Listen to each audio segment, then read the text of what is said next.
Sveikas drūtas, bratka. Nu, braliukas, ar daug eilėraščių prirašei Lietuvos 20-mečio konkursą? Nu, aš, bro, jau 2 parašiau. Įmečiau svitainėn, ale niekas nebalsuoja gyvatė. Šitakis eilėraštis. 3 rozus branaktį kėliaus taisyt. Ką pasakytų Tomas Venclova, pusę metų eilėraštę kontūrus galvoj nešiojaus. Internautai bradžiogas nebalsuoja. Tik vienas balsas. Tai, broji, man tas pats. Aš mano eilėraštį tožą tik vienas žmogus prabalsavo. Aš net žinau kas. Iš kur tu žinai? Pažįstu aš jį.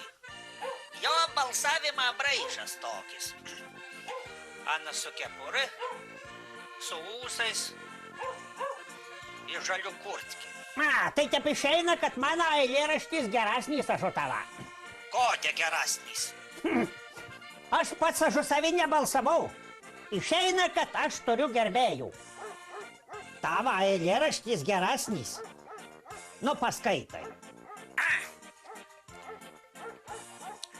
Mano batai buvo 2, vienas dinga nerandu. Atsirado mano batas, prapuola deputatas. Visi ieška, nieks neranda, matė skrendant į Tailandą. Aš pakliuva į beždžionės, daryt, sakykit, žmonės. Nu, tu čia, bro, duodi, kaip vėžė laikys. Etukų parašiai. Nu, mano ne šitakis moksliškas. Aš rašau daugiau, vat, kaip tapylius Tilvytis. Nu, tai skaitai, nesisarmatį. Nelika, bratka, Lietuvoj razbainykelė blindas.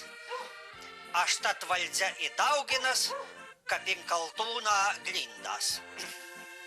Nu, tai žinau, kodėl internautai nebalsuoja. Nežino, kas yra kaltūnas, temnata. Nu, gal pravdu, sakai.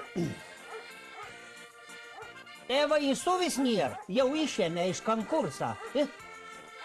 Nu, rytai aš naujų parašysiu.